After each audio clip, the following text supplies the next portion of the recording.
Shoes വന്നിട്ട് നോക്കാം. Shoes ലാപ്പിൻ്റെ 2 എണ്ണം ഓർഡർ ചെയ്തിട്ടുണ്ട്.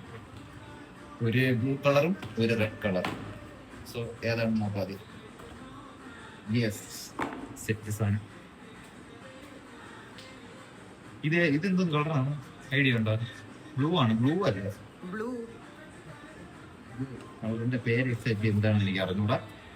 പക്ഷെ കളർ സെറ്റ് വേണം. സെറ്റ് അഡീഷണൽ ലേസ് ഉണ്ട്. വേറെ ഒന്നുമില്ല.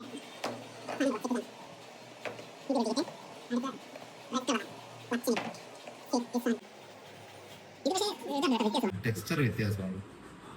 ഇതൊരു വെൽവെറ്റ് പോലത്തെ സെറ്റ് ടൈപ്പാണ്. ഇത് പക്ഷേ നോർമൽ. ഇത് വെൽവെറ്റ് ഫിനിഷിങ്, കുറച്ചും കൂടെ സ്റ്റാൻഡേർഡ് ലുക്കാണ്. ഇത് നോർമൽ സർഫസ് ആണ്. റെഡും കൊള്ളാം. റെഡ് നല്ല ഇറിച്ച കളർ.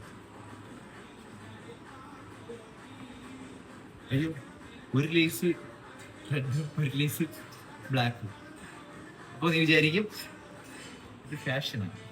മനസ്സിലായില്ലേ? വേറെ സെപ്പറേറ്റ് ലേസ് ഉണ്ട്. നമുക്ക് വേണമെങ്കിൽ ഇങ്ങനെ സ്വർണ്ണത്തിൽ റെഡ് ഇടാം, സ്വർണ്ണത്തിൽ ബ്ലാക്ക് ഇടാം. കണ്ണാപ്പി ലുക്കി നടക്കണമെങ്കിൽ ഇങ്ങനെ നടക്കാം.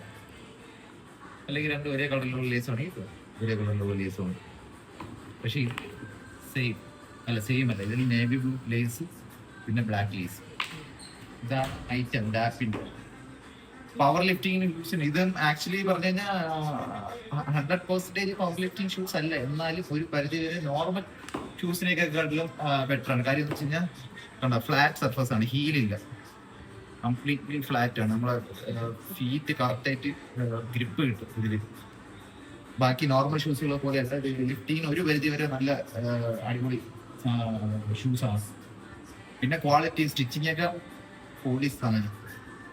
ഓക്കെ, ഇതിന് ഇട്ടിട്ടുള്ള റിവ്യൂ പിന്നെ കാണിച്ചുതരാം. ഇതാണ് സംഭവം, ഡാപ്പിന്റെ പവർ ലിഫ്റ്റിംഗ് ഷൂസ്. ഇവിടെ വേറെ അത്ലറ്റിക് ഷൂസ് ഒക്കെ അവൈലബിൾ ആണ്. കുറെ നാൾ കൊണ്ട് വാങ്ങിക്കണമെന്ന് വിചാരിച്ച് നടന്നില്ല, ഇപ്പം വാങ്ങിച്ചു സെറ്റ്. അടുത്തൊരു ഹൈലൈറ്റ് എന്ന് പറയുന്നത് ഇതിൻ്റെ പാഡഡ് ആംഗിൾ സപ്പോർട്ടാണ്. ഇത് നമുക്ക് ഭയങ്കര യൂസാണ്. കാര്യം എന്ന് വെച്ചാൽ വെയിറ്റ് ലിഫ്റ്റിംഗ് ചെയ്യുമ്പോഴത്തേക്കും ഇഞ്ചുറി വരാതെ, ആംഗിൾസിന് ഇഞ്ചുറി വരാതെ നമുക്ക് ഒരു പരിധി വരെ നമുക്ക് പ്രൊട്ടക്റ്റ് ചെയ്യാൻ പറ്റും ആംഗിളിന്. പിന്നെ ഞാൻ ശ്രദ്ധിച്ചതെന്ന് പറഞ്ഞാൽ ഇതിൽ ഈ ഷൂസ് ഉപയോഗിച്ച് കഴിയുമ്പോൾ കുറച്ചുകൾ ഉപയോഗിച്ച് കഴിയുമ്പോൾ മടക്കുകൾ വരാൻ, അതായത് റിങ്കിൾസ് വരാൻ ചാൻസ് ഉണ്ട്. ഇതിൽ ആ റിങ്കിൾ ഫ്രീ ആയിട്ടുള്ള മെറ്റീരിയലാണ് യൂസ് ചെയ്തിരിക്കുന്നത്. ഈ ഷൂസ് നമുക്ക് വെയിറ്റ് ലിഫ്റ്റിങ്ങിന് മാത്രമല്ല, നോർമൽ റുട്ടീൻ വർക്കൗട്ട്സിലും നമുക്ക് യൂസ് ചെയ്യാവുന്നതേ ഉള്ളൂ. പിന്നെ ഈ ഷൂസ് നമുക്ക് മെയിൻറ്റെയിൻ ചെയ്യാനും ക്ലീൻ ചെയ്യാനൊക്കെ കുറച്ചും കൂടെ എളുപ്പമാണ് ബാക്കിയുള്ള ഷൂസിനെ കമ്പയർ ചെയ്ത് നോക്കുമ്പോൾ. എടുത്തു പറയാനുള്ള കാര്യം എന്ന് പറഞ്ഞാൽ ഈ ഷൂസിൻ്റെ ഫ്ലാറ്റ് സോൾ തന്നെയാണ്. കാരണം എന്ന് വെച്ച് കഴിഞ്ഞാൽ ഈ ഫ്ലാറ്റ് സോൾ കാരണമാണ് നമുക്ക് മാക്സിമം ലെഗിന് കൂടുതൽ സ്റ്റെബിലിറ്റി കിട്ടും, ബാലൻസിങ് കിട്ടും. ഹെവി വെയിറ്റ് എടുക്കുമ്പോൾ നമുക്ക് കുറച്ചും കൂടെ കോൺഫിഡൻറ്റ് കിട്ടും. യൂസ് ചെയ്തിട്ട് എങ്ങനെയുണ്ടെന്നുള്ളത് ഞാൻ അപ്ഡേഷൻ ചെയ്യാം. ഓക്കെ.